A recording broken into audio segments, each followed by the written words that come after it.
Hi, welcome. I'm Sandy. Today we're going to discuss straps. Who struggles with turning those straps inside right? Me, for sure. So today we're going to discuss a method where you don't have to turn them and you come up with beautiful balanced straps. I made them on this dress right here and they're absolutely adorable. How about this dress, huh? Don't you love this fabric? It's from Camelot. It's so cute. It's bright and cheerful. Perfect all year round. Can't you see this with a long sleeve sweater and a pair of tights and some boots? So cute. And then in the summer, a quick tee and a pair of flip-flops and you're out the door. But making these straps for this dress or for your tote bag or for children's clothing can be super simple and easy, and I'm going to show you how to do it right now. All right, we're going to explore the straps. Here's an old-fashioned strap. We sewed across the bottom, we sewed down the edge. Look at all this extra fabric in here. We're going to have to keep that inside of our strap. It makes it impossible to get a good edge.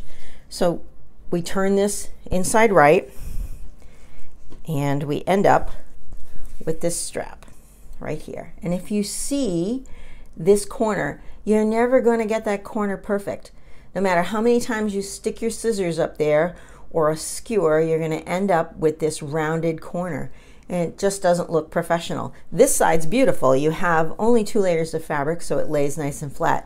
But this side is encompassing the whole seam allowance, and then also this part up here, you have too much fabric in this area for this to ever lay down and give you a really nice corner. So I'm going to show you a quick and easy way to make this strap without turning it.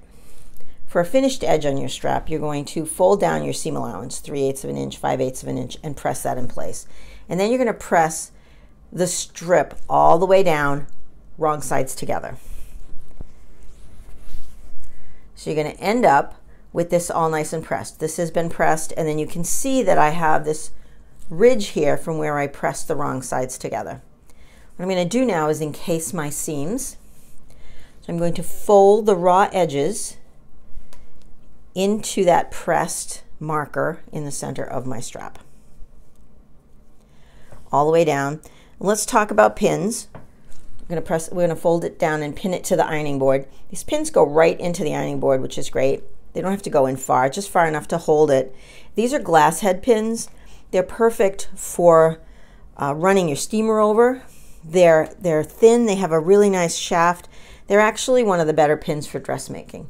So now that you have this laying flat on your board and held down, so you're not like ironing your fingers, right? You can steam this all.